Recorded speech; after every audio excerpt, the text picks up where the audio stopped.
abroad and who take part in around the Heather's Edge and that are often bewildered by the names of the townlands and where they are in relation to each other. So that map is worth saving because that shows you exactly where they are.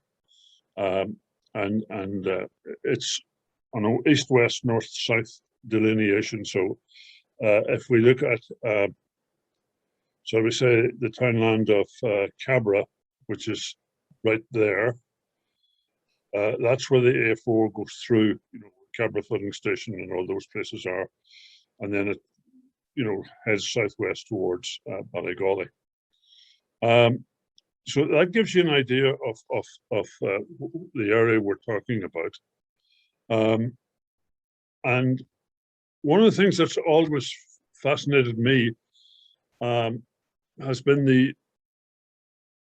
fact that certain parts of that map are populated by people of Scottish ancestry and others by native Irish ancestry. And I've often wondered why that should be the case. Now, I hope to explain that to you later on. But before we get into the arrival of the Scottish settlers, I just want to take you back to pre-50.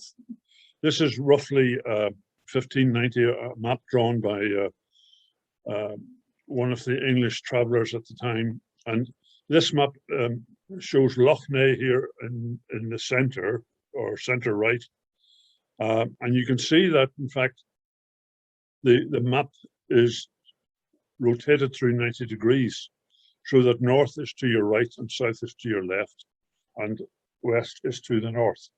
And the area in the red square is called the Lough Chee, which was the area, the local Irish name given to, if you like, the domain of the O'Neills in this part of the world.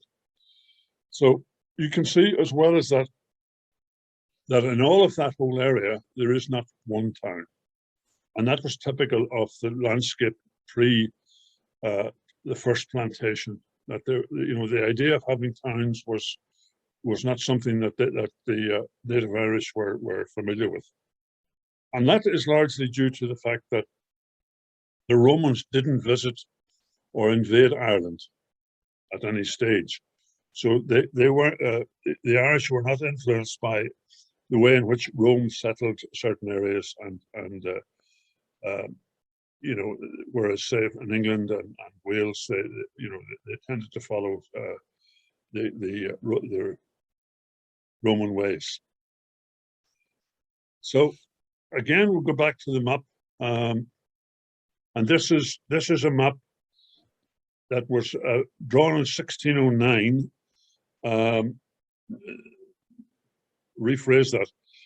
The information on the map is taken from a map that was drawn in 1609. Now, it's not as accurate as that map, because that map is very accurate. And that's the one with all the townland names in it. You can see Balnahay at the extreme northwest. You can see down in the southeast, Knocknaroy. And in the northeast, you can see Clonaneese Glebe, which is just near Castle Caulfield. And then in the south, you can see Dergana and Drumfad. So these areas are different colours, and each of these areas that are different colours are known or were known as Ballybeatas.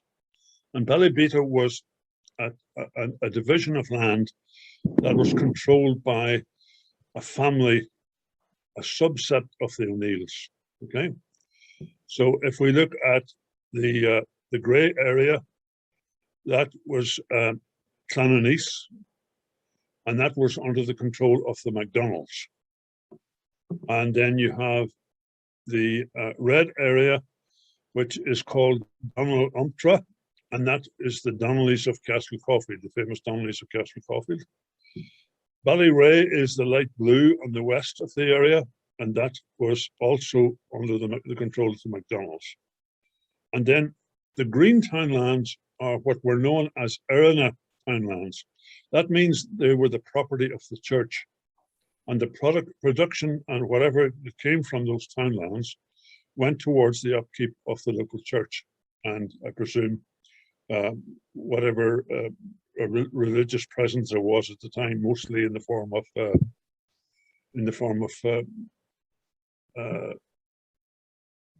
religious orders as opposed to secular clergy. And then the grey area, again, the blue area at the top, Clonavati, is in the Ballybeta of Clonierty, which is slightly into the Galby area, and that again was under the control of the MacDonalds. So you can see these families were all close to the O'Neill, as they described them at the time, and each of them had their own spheres of influence.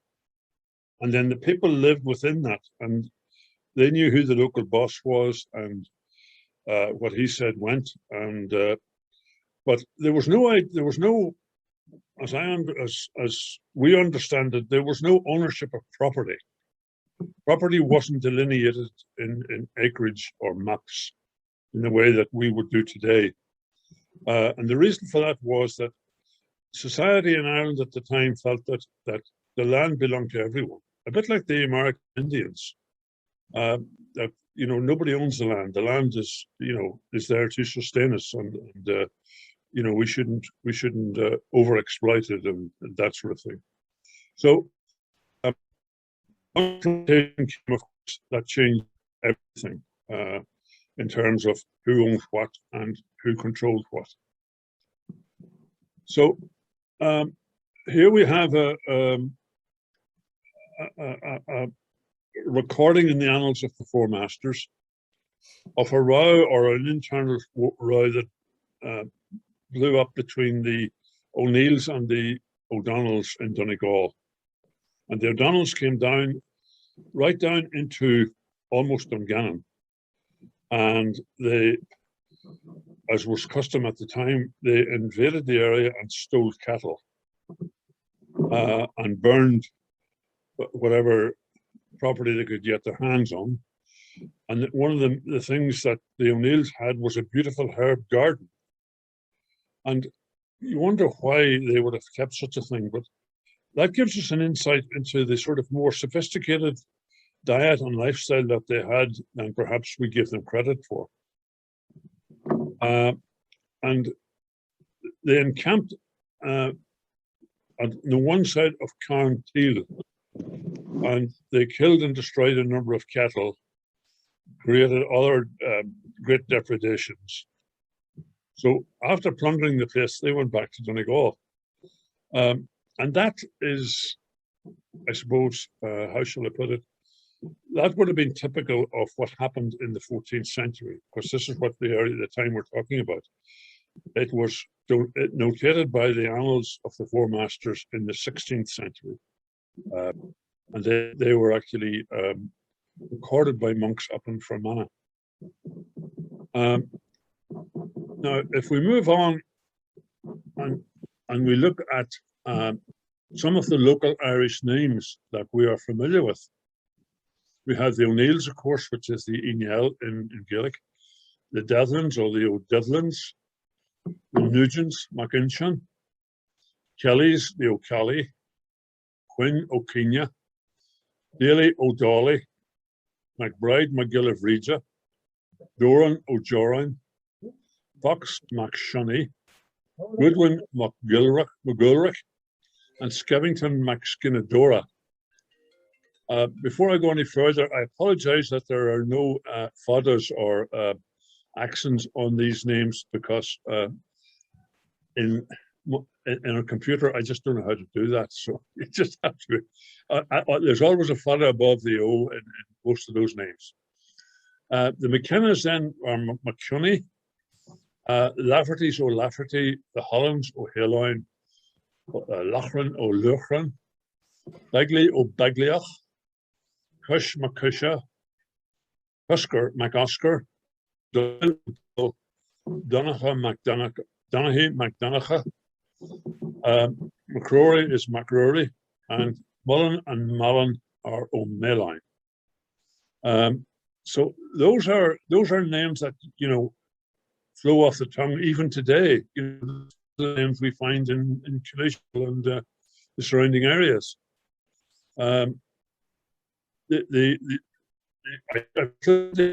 Because that's how they would have been. That's how they would have been known as back in the pre-plantation times. Now, one of the things that's common in the theme of this talk is external factors affecting, you know, the movement of population and where people settled and so on and so forth.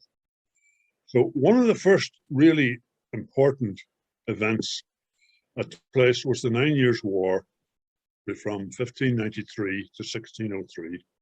And that largely was between the Irish led by Hugh O'Neill and Red Hugh O'Donnell, and the English under the queenship of Elizabeth I and that under James VI of Scotland and James I of England. And then Devereux, Blount and Chichester were their enforcers locally. Some of them were a bit more diplomatic than others. Devereux would have been more diplomatic and was trying to come to an arrangement with Hugh O'Neill, and did so, and then found out that Elizabeth had died, and then he became persona non grata after that. Charles Blount was Baron Mountjoy, that gave his name to the fort at Mountjoy below Coal Island, now known as Brocka, and then Sir Arthur Chichester, who actually invaded across Lough Neagh and forced O'Neill from his shall we say that the home dominion that he ruled over. We move on then to Bartlett's map of 1602, and in the middle of this, if you follow the cursor I'm putting on the screen, you can see right in the middle of it here, Clonaneese. And Clonaneese in those days was a Ballybeta, a group of townlands under the control of one of those families that we talked about earlier on. And just above it here to the north of it is a church, and that's the church at Killeeshil. And Mullisilla is slightly more to the north. And over here on the right, we see Dungannon. So this is, you know, the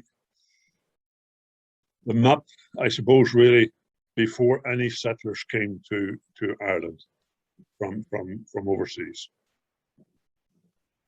The end of the 9 Years' War was the Battle of Kinsale, where the English defeated O'Neill and the Irish, and he had to retreat back to his home place in Dungannon from Kinsale. It was a knife-edge battle. It could have went either way, but unfortunately O'Neill made some mistakes in his tactics and lost out to the superior English forces. Now, another event that took place was the death of Elizabeth in 1603, replaced, as I said before, by King James I or James VI of Scotland. And just before, if you look at the two dates, you see, if we go back to this slide here, Elizabeth died on the 24th of March 1603. And then 6 days later, sorry, I've gone to the wrong, here we go.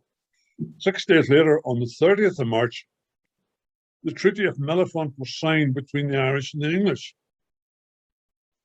But the man that signed it on behalf of the English, he didn't know, because communications weren't very good at the time, that Elizabeth had died. And the new powers that be decided this was not a good arrangement that he'd come to, so he paid for that with his life. That's the way things were in those days. So we move on then to the gunpowder plot.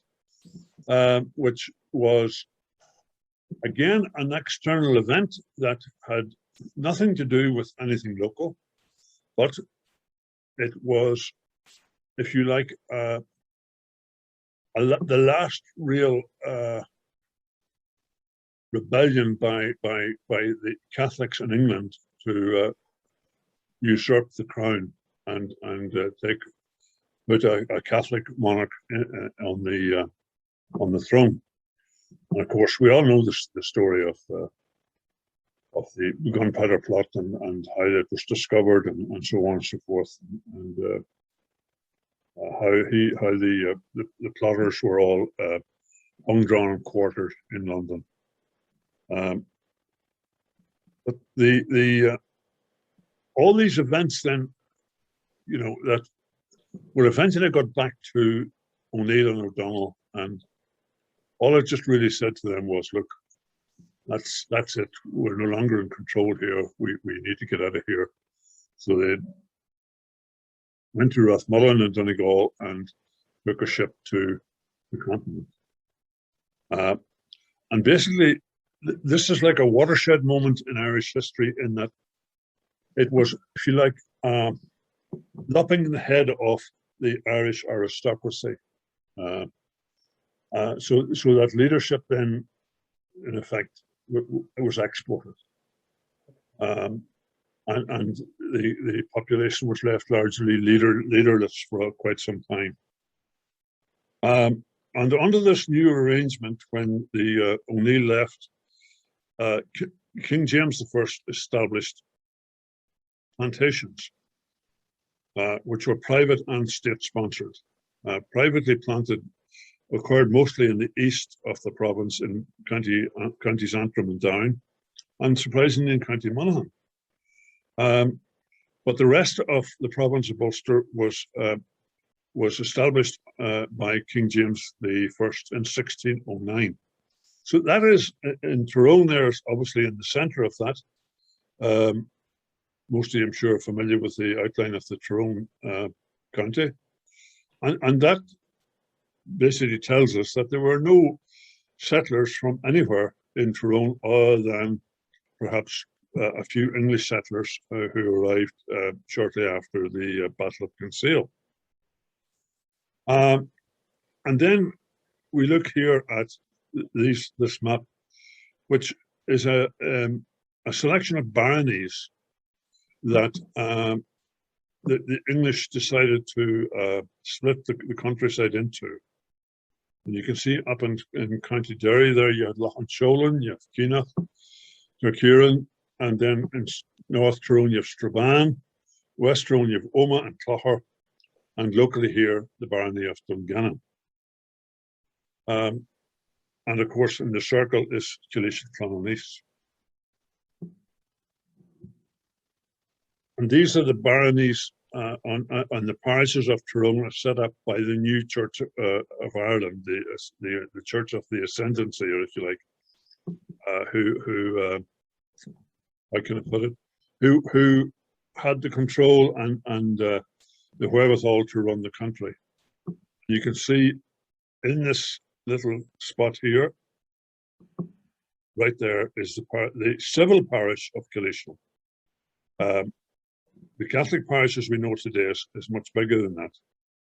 It incorporates many of the townlands of Donaghmore that there were then. And again, here's a blow-up of that over here on the right. So we move on then to the next slide, and this is 1611. So the map that we showed you earlier on was around 1601. So in 10 years, a lot has changed. The brownish tinged map on the right is the lands now in the ownership of Sir Toby Caulfield. And the village of Castle Caulfield takes its name after him. He acquired these lands as a result of his soldiering in Ireland, and this was his way of being rewarded by the crown. So they gave him this land. But the rest of it now, if you look down in the bottom left-hand corner here, you will see the rest of it. The bottom four of these are all O'Neills. So the O'Neills still had control over much of the west of the area. But these were people who were against Hugh O'Neill. They didn't like Hugh O'Neill. In fact, they fought in some cases against him, literally against him, because they didn't like the way he ran the show. So they were allowed to keep their land, and they did so. And of course, the green ones were still the Arena lands that we talked about earlier on. But all of those lands were in the hands, as I say, of the O'Neills. So the plantation that we all think about in 1609 it only partially affected this area. That's all. And then there was a survey taken in 1619, and one of those O'Neills was called Turlough O'Neill, and it says here that he had 4,000 acres, he's 5 foot tall, and upon this he has made a piece of a bawn. And those of you who are aware of where the bawn is today, it's up at Castletown. That's where it got its name from, the bawn. The bawn is 5 foot high and has been so for a long time. He made no estates to his tenants, and all of them do plough after the Irish manner. Now, the two things there, he made no estates to his tenants. In other words, he didn't follow the English method of distributing land or renting land out to his tenants, because that wasn't the way he understood land should be. Land should be owned or governed. And then he says, all of them do plough after the Irish manner. What that means is, in fact, the Irish had a crude way of ploughing. They tied the plough to the horse's tail. Your old horse had to pull the plough through the earth. Now,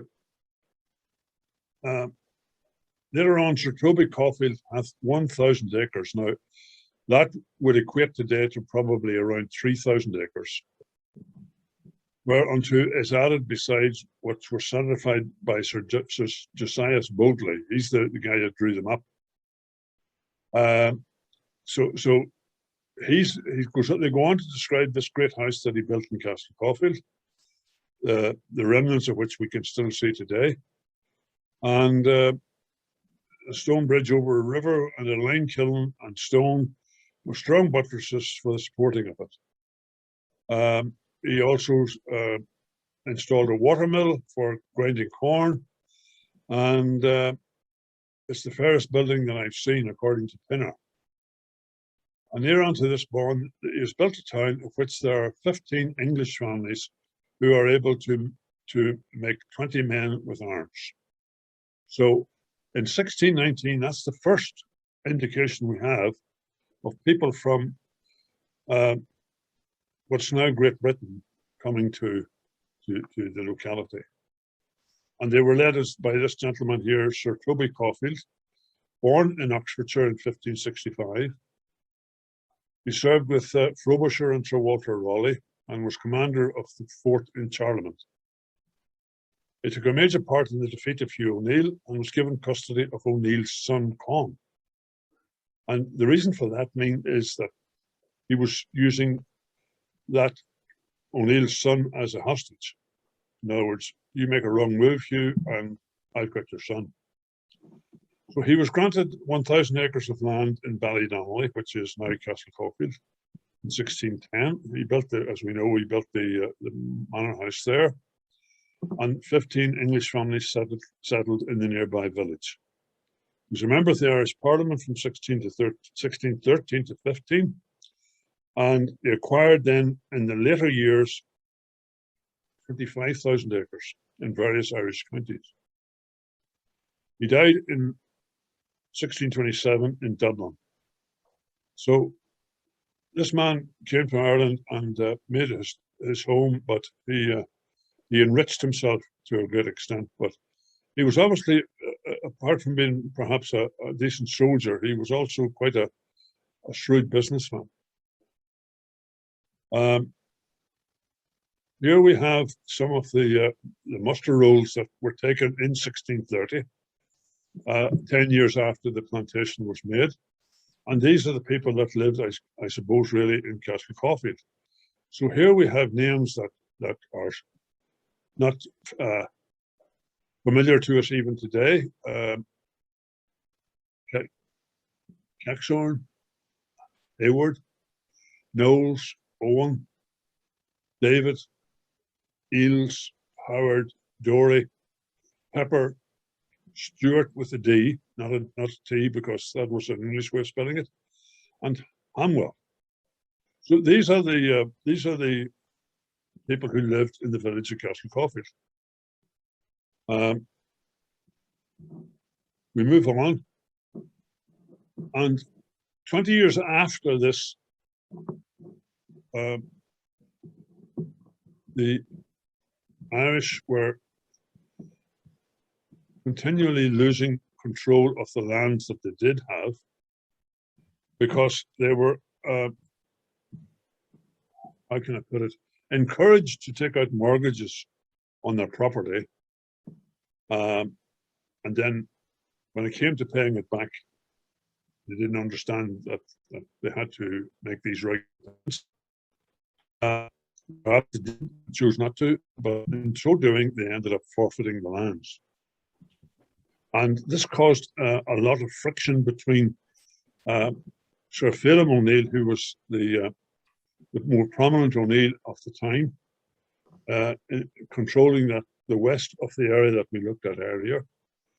And he decided to do something about it. And he was based in Caledon in Kinnard, which is right down on the Armagh border. And he came to Cashel Caulfield and took Toby Caulfield prisoner. Now, that's not the Toby Caulfield we talked about earlier on, it's his nephew. The original Toby Caulfield never married. So this was the son of his brother. And he then became, if you like, the new governor in Cashel Caulfield. So O'Neill then kept him prisoner in Caledon, and without his authorization, a man called Patrick Mulder O'Donnelly was supposed to have killed him. Now, we're not sure who was to blame for it, but they made a huge error in killing Caulfield, because, Caulfield had demonstrated that he wasn't the most difficult person to deal with. He just wanted a quiet life. But anyway, these are the mistakes of history that happen. And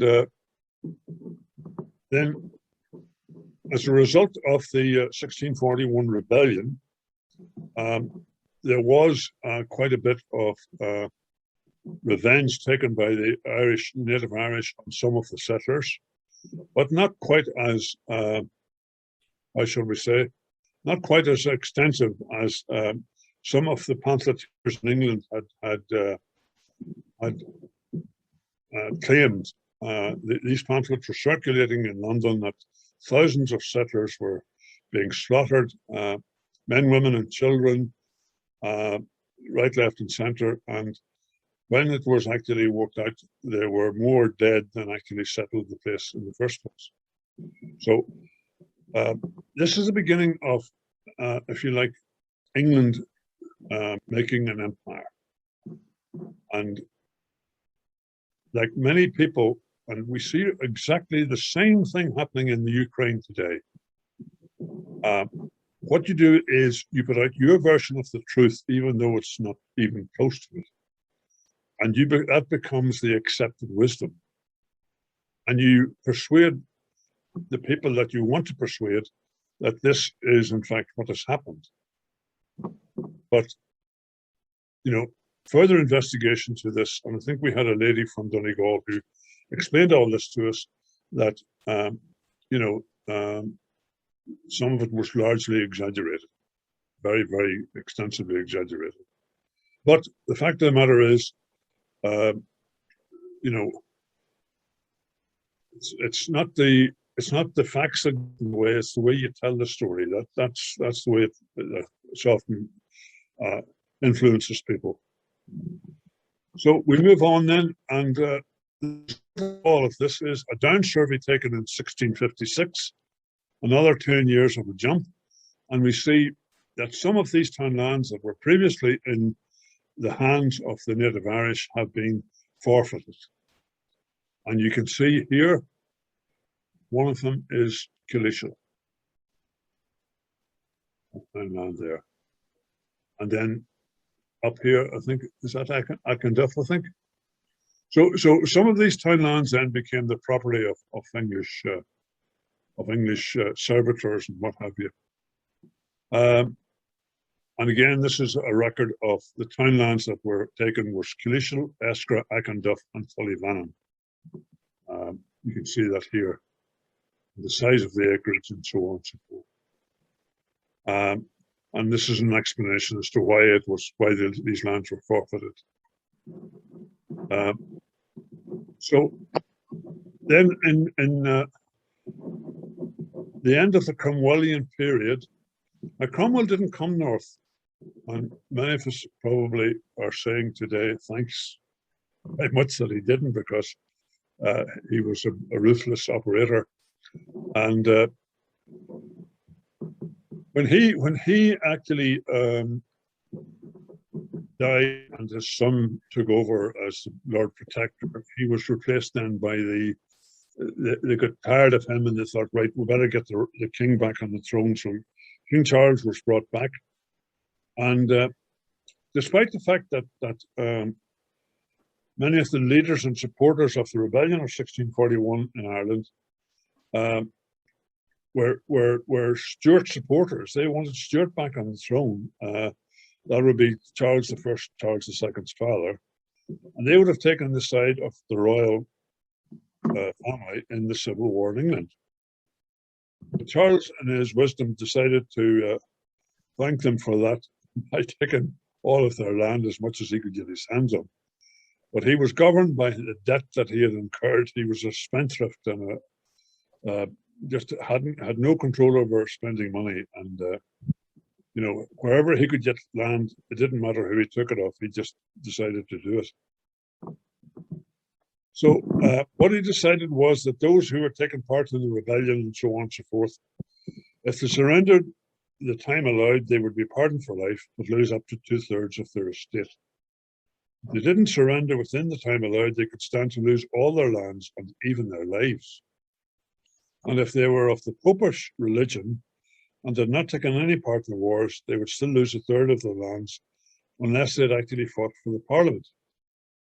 In practice, Protestant royalists in Ireland could avoid confiscation by paying fines, while Catholics could not. So the only way in which the Irelands could hold on to their land was by keeping their head down and doing what was expected of them by the authorities. And this is a period of one of the first major population shifts in Ireland. We've heard the expression "to hell or to Connacht," and this is what happened. A lot of people, if you go to the counties of Mayo and Galway and Roscommon today, you will see you will run into a lot of people with names that are familiar to us here: O'Neills, Devlins, O'Hagans, that sort of thing. These are people that were literally moved by the authorities to Connacht. They were deported, internal deportation, if you like, a bit like the Soviet Union sent them to internal. So the Act ordered that all confiscated lands east of the Shannon, Ulster, Leinster, and Monaghan be cleared of the inhabitants and transplant them to the west, Connacht and County Clare, to be replaced by English Puritans, who are later to be known as dissenters. They would have been not of the standard Anglican, but more of more akin to what we would know today as evangelical Baptist. So as a result of the settlement, Irish landholding fell from 60% before the Irish Confederacy to 8 or 9% during the Cromwellian Commonwealth, and most of that was in Connaught.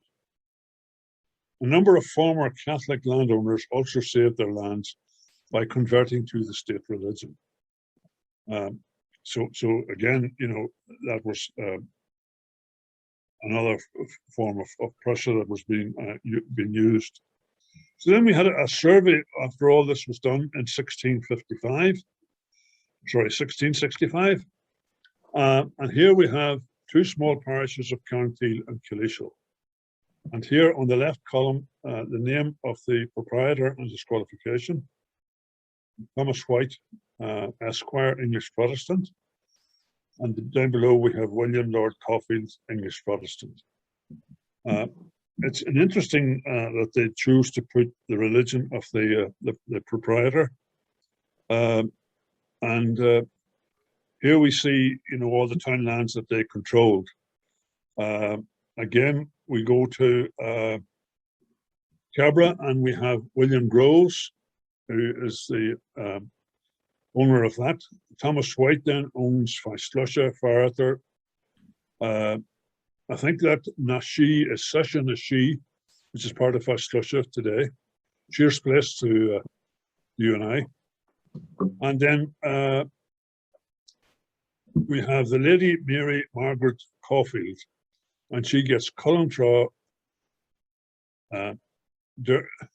Durgana, Drumfad, Anahu, being so many, being something bellybows. I can't quite read that, I'm sorry. And then we have then William Lord Caulfield. Again, you can see this, you know, he's becoming the Caulfield family are becoming really important people in the area. And they are the owners of all these town lands, including the town land I'm talking to you from, Mullaghban. I think you'll find that in there somewhere. And we have, you know, if you go through the town lands, you can see, you know, roughly what there's Mullaghban there. For example, Cullenrammer, Gorey, Derrickhill. Now that's part of Gortleanahan today. Ochentober. I think that's Castleton, I'm not sure. Then we have Betalt, Turrenew, Stackerna, Eden Cronin, Valley Ward, Anach, which is down near Castle Caulfield, Tammock, and that's Durnaseer. So you can see then that you know, these lands have become the property largely of the victors, if you like, in the previous wars. The 9 Years' War at the beginning of the century, and then the war with the Confederacy in the middle of the century. So this is a map of parishes, and this central area here, that I'm going to show you, are the town lands of Killeeshil and Clonaneese. And one of the things that we see is that it's only the red areas that have planter stock in them. So this area is largely untouched by people from the UK, from Scotland or England. Largely, you know, it's still largely a native Irish population. And we move on then. The government introduced a tax in 1666 on anybody who had a hearth in their home. And here we have a list of all the different people in the various town lands in the area. And the ones that are highlighted in blue are settlers, like Thomas Pepper in Clonfad, Edward Foster and Patrick Hamilton in Lisnamonaghan, which is modern-day Castle Caulfield, John Adams, Alexander Allen, and Thomas Bain in Mullaghban. Other than that, the rest of them are all, as you can see, local Irish names that we've gone through before. You know, and they're still here. You know, McCall, for example, that's McCall today. Donnelly, Conroy, McCrory, Mellon, Donnelly, Maguire. The list goes on. So here we are, 2/3 of the way through the 17th century, and there's hardly the trace of any English or Scottish settlers in the area. And we think that that largely remained that way until 1689, when James II of the Stuart became the King of England, and of course James being a Catholic, and he introduced some draconian legislation, very foolish. All he did was annoy the ruling class in England, and very quickly they got rid of him and sent him. Well, he didn't send him; he just did a runner to Ireland, where he knew he'd have plenty of support. And he brought in this Act of Attainder, and he names people who are disloyal to the crown. And we can see here a David Kearns of Askra, Audley Mervyn of Trillick, George Walker of Dunamore, and William Stewart of Killymoon. And these men all stand accused of being traitors. The accusation didn't last long, because the following year we had that famous Battle of the Boyne in the 1st of July 1690. And James retreated to Dublin, and I think it was well known that you know, he wasn't the bravest of leaders. At the first sign of danger, he ran for the hills. So with him gone, that left really, and the last hope, I suppose, really, of the native Irish having some sort of influence over events in London. And then something else happened which had absolutely nothing to do with this area. And this is called the 7 Ill Years. But in Scotland at that time, they were known as Seach Bliana Gorta, which means 7 years of hunger. It's a period of time where the climate actually became very, very cold. We talked today about climate change, and this was sort of going in the opposite way. And the climate was so cold that crops failed, and people started to die of starvation. And it was as high as 25% in Aberdeenshire. And apparently the lack of growth is documented in the tree ring records of the 1690s, where if it's a good year, the ring is thicker, and if it's a bad year, it's thinner. So there were field harvests in 1695, 6, 98, and 99. And that, combined with an economic slump caused by the 9 Years' War, resulted in severe famine and depopulation. So we had a situation akin to the Irish famine in Scotland. And this is something that I was not aware of until recently. The extent of it and the ramifications of it. The ramifications of it are the people who live now in Clonaneese, because that is how the peoples whose ancestors came to Clonaneese. This is why they arrived, because they had to flee their homes in Scotland to look for something someplace else where they could make a living. And the land was designated for them that was previously controlled by the O'Neills. Of course, and after the defeat of James, the land was confiscated and given to whatever landlord was maybe the case. and these landlords decided in their wisdom to move these people to Clonaneese. So we often hear the old argument that is very simplistic and not entirely accurate, where some people say, oh, the Protestants took our land and we were left with the poor lands and so on and so forth.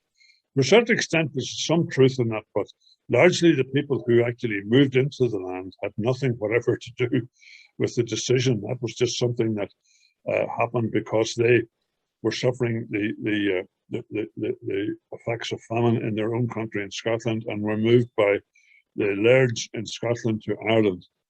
So it wasn't a case of the, as we know, it wasn't a case of Presbyterians coming to Clonaneese and making it their home, what they did. But they were not aware that they were taking the land of anyone else. They were just doing what they were told. So we move on then to the rent roll for the manor of Clonaneese 30 years after this famine. And here we begin to see a list of names which reflect, like Macready, and there's Armstrong and Reed and Gibson and Davidson and Wilson, Agnew and Dixon and Moore, Holiday. These are names that you know, if you research them, you will find that they originate in Scotland. So they come to these townlands here of Cruithill,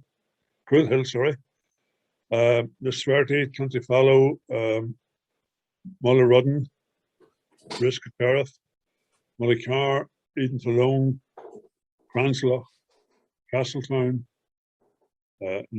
both Castletown Bar and Castletown Bawn means what we talked about earlier, the Bawn at Castletown, and then Castletown North, which is if it takes you the modern day road north from the Bawn to Carnteal. And then you have Knocknarney, you have Laney and Dernabory, Eskra, Mullineese, Mullinhunch, and Akinduff. But you see the last two townlands, the names are in Irish, are native Irish names. In the same way in Mullicar, there's a Fergal McCavell. That's again another version of McCavell. So you can see the effects then that the new arrivals have had on the local population. And as I said before, this explains something that I wasn't hitherto aware of, that, you know, people arrived here from Scotland because they were told to, and because they were escaping the ravages of famine. And that, as it turns out, is something that happened 150 years later in this country. And here are some of the local Scottish planter names: Knox, Williamson, Stinson, or Steenson, Simpson, Colbert, that probably is a Huguenot name, French name, Colbert, and Reed, with some more Cluniates, which was a version of Christianity that was started by a man called Cluniat near Carnteal. Marshall, Cooper, well, you know, the names go on, you can see them all there yourself. And you know, you can see people that we know today, for example, the Cuddys, Buchanans, McNeils, Pike, Burner, Morrow, Jardine,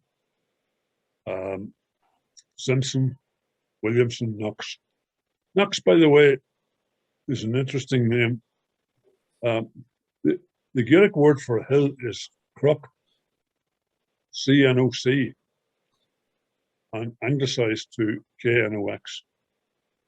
That explains the derivation of that name. So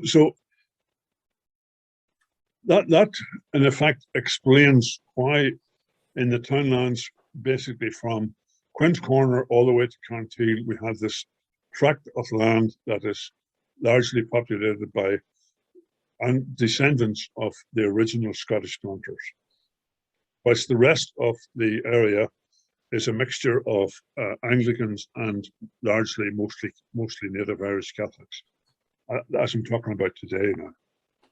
Now, the conclusion we have is that if you like, nothing is ever as simple as it appears.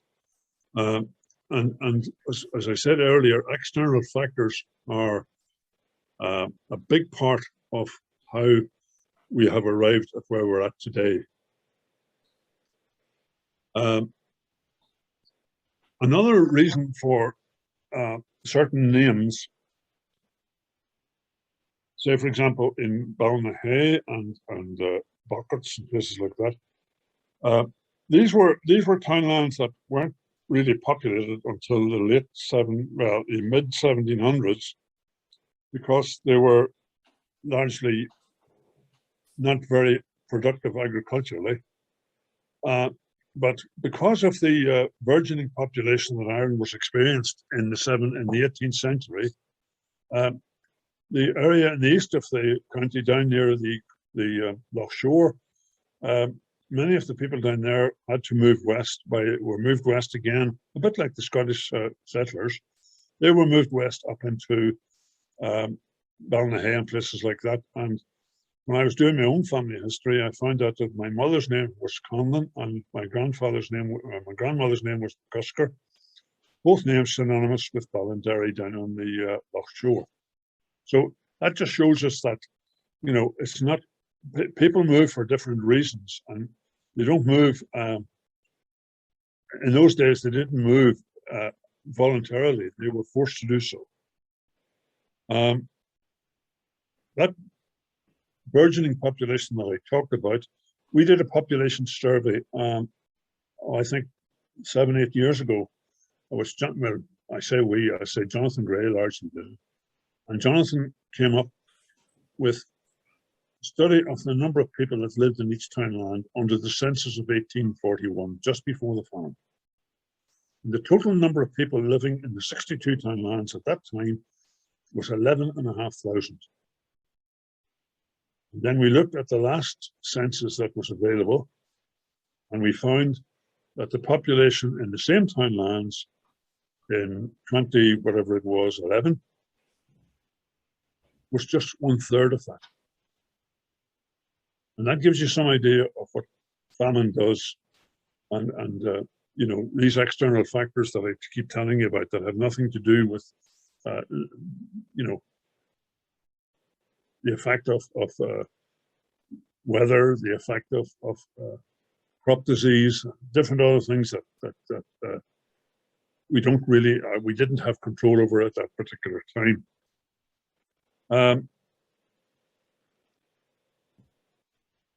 Let me see. I just wanted to thank some of our members, our committee members, particularly Jonathan, Raymond Cuddy, Peter Buchanan, and Eileen and Marie Quinn for their help in preparing this. Raymond did a history of the Presbyterian population or congregation in Clonaneese, and the earliest church there was 1728. And that ties in with what we know. In other words, it took them about 20 years to get on their feet and have a church. But prior to that, Raymond was able to tell us that there was a thing called a clabber house. And the clabber house was a mud-walled building that people came to worship in. And the interesting thing is that they built the lower Clonaneese church, the little one that's underneath the road there. That's the lower congregation worship there. And we looked at the layout of it, and then we looked at the layout of the first chapel that was built in Tullyallen in 1767, 22 years later. And that is reconstructed stone by stone in its original layout in the Ulster American Folk Park. And what we found was the dimensions and the layout were almost identical. So, and they obviously used the same architect. Now, the interesting thing also, and it just shows you the power of the ascendancy in those times, the church in Clonaneese at the time couldn't be called a church. It was only Anglican churches that could be called a church. So it became known as a meeting house. To a certain extent still is today. And the church in Tullyallen was known as a mass house. So both of the Presbyterians and the Catholics were not of the ascendancy's persuasion, and therefore were deemed to be not really worthy of being Christians and such, in the way they saw things. So that's it, folks. I hope that gives you an insight into how we arrived at the distribution of the local population. You know, and I urge everyone to take the central message of this talk, which is, don't blame your Protestant neighbours for taking your land. That's nonsense. And as well as that, they were fleeing famine and pestilence in the same way that our own ancestors had to do 100 and something years later. So it's just the way history developed, and there's nothing more can be said about that. It's just a way of our society here, I think, has always been eager to increase mutual understanding between all the communities that live in this area. And I hope that this talk tonight has gone some way in doing that. Thank you all very much. If you have any questions, please feel free to ask them.